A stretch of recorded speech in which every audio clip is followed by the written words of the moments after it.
If you're an American conservative, you know that the societal values we hold sacred are under attack. They are hanging in the balance. How can you protect those values? By staying informed. The Closing Argument will deliver news and supporting evidence you need to support and defend those values. Here's Paul Smith.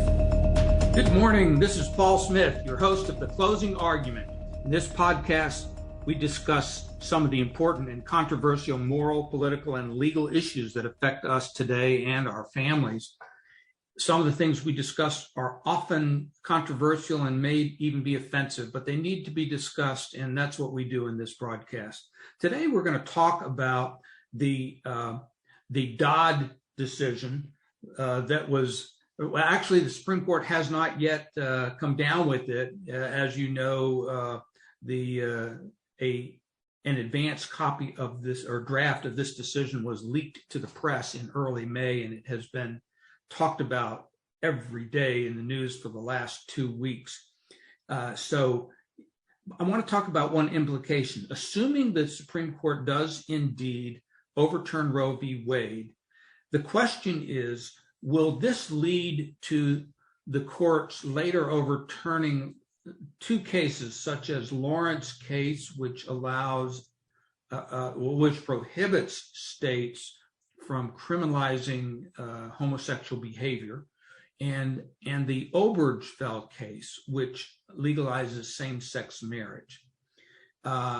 Some of the Republican commentators have said, no, there's no way that could happen. But actually, I think there is a possibility, and I think it's worth talking about.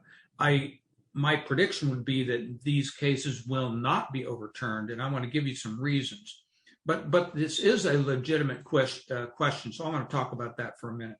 Now, first of all, in Judge Alito's draft opinion, he says early on in the case, and then he repeats this a number of times, that the ruling in Dobbs is just for the abortion issue. He says this at page 5 of his draft: Roe's defenders characterize the abortion right as similar to the rights recognized in past decisions involving matters such as intimate sexual relations, contraception, and marriage.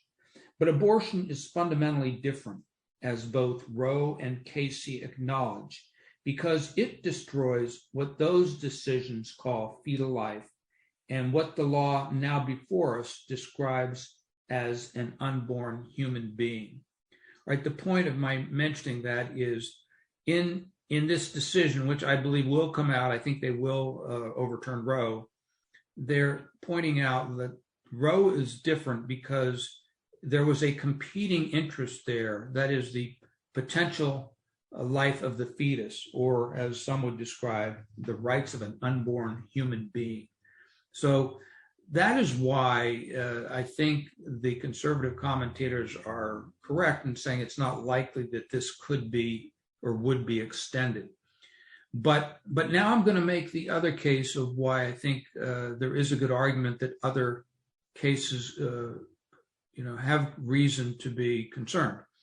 In the Lawrence case in 2003, the Supreme Court overturned the 1986 case of Hardwick versus Bowers. And in that Hardwick case, a Georgia law was upheld which criminalized homosexual behavior.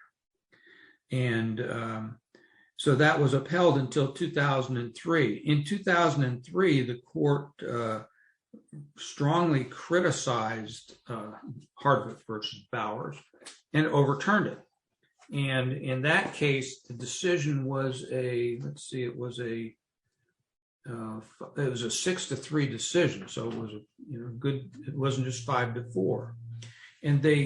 But the problem with the Lawrence case, regardless of your position on whether gay conduct should be criminalized, the problem is how they got there, and they departed from their previous rules of what we call stare decisis. Basically, what happened in Lawrence, they threw the rules of stare decisis out the window so that a a majority of justices would just establish whatever their own political views were. Now, the majority justices would not like what I just said, but that's my opinion, and you can read the case and see what you think. The stare decisis, of course, means that the court should not overturn a prior decision unless there are some really strong reasons. And the court basically did away with that. One of the reasons traditionally they would have had to come up with was they would have to show that the right, that is this gay right to engage in same-sex conduct, is strongly rooted in our nation, in a nation's history and traditions. But they just dispensed with that. They gave it, some superficial treatment, but they really just dispensed with it. So, and the Supreme Court in Lawrence, when they recognized this right of gays to have same-sex relations, they didn't base it on a fundamental right. So they based it on what they called a liberty protected under the 14th Amendment. Now, this may be getting kind of technical for some of you, but for many years, until the Lawrence case and later the Obergefell case, in order to establish a new right that is not specifically enumerated somewhere, but which the Constitution does protect under the 9th Amendment, you got to show that it was a fundamental right, was the word. And if it was fundamental, it was one that has long been recognized in the history and tradition of our nation. But they dispensed with that rationale and instead just said, well, it was a liberty that exists under the 14th Amendment's due process clause, and dispensed with the whole prior reasons the court would use for recognizing a new right. Basically, by doing this, they just established the fact that it's whatever liberty a majority of the justices find, that's what it is. Well, that is a scary standard, because that is just means whenever the majority changes, you're going to go back and forth. So to go right to the Dobbs case, the Dobbs case pointed out that what they did in Roe was similar to this. And they didn't make the analogy I'm making. They didn't talk about Lawrence, but it was the same type of analogy. They criticized the prior court for dispensing with their rules and just arbitrarily coming up with a new law. That's in essence what Dobbs said. Similarly, in Obergefell, which was decided in 2015, it was by a slim majority of 5-4, the court said that same-sex marriage was now a liberty. Again, they used that new rationale, liberty under the 14th Amendment.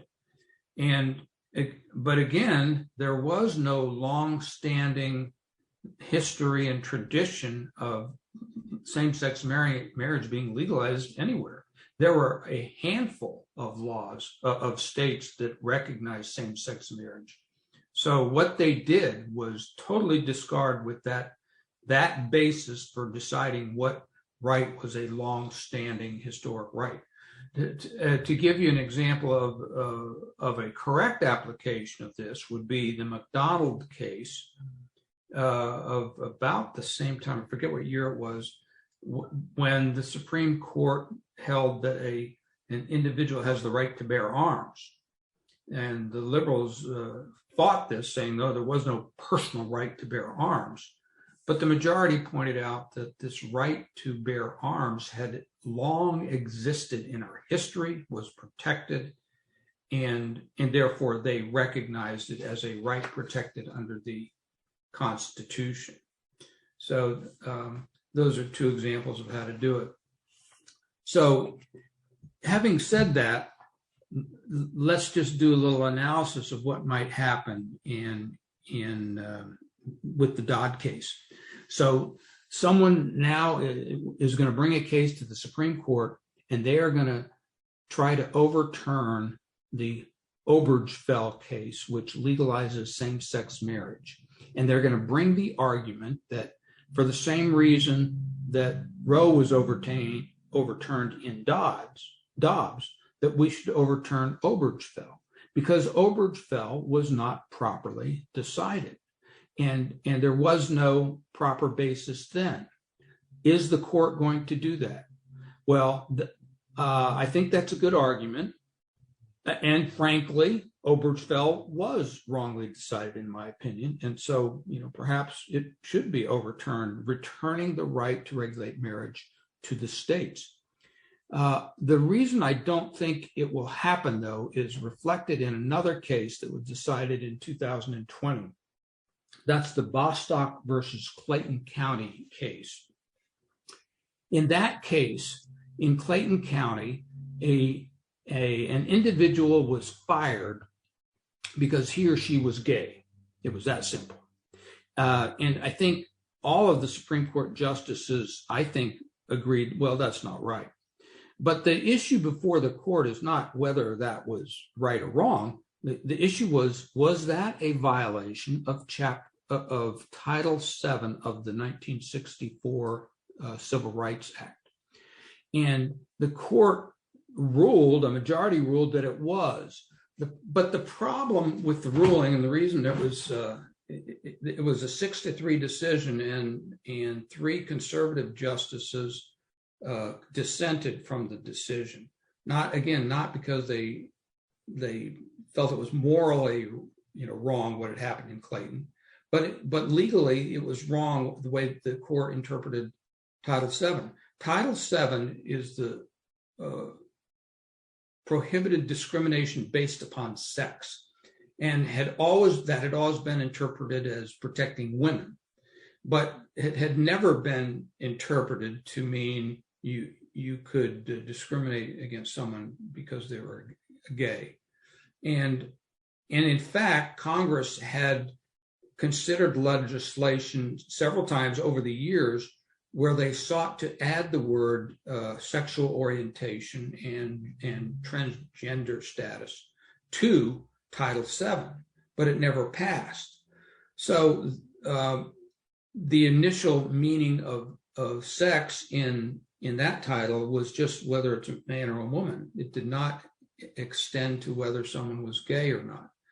The Supreme Court in 2020, however, finding the violation in Clayton County, said that, well, as long as sex is anywhere a factor in, and being homosexual means, you prefer one sex versus the other, it says that's enough, therefore it applies.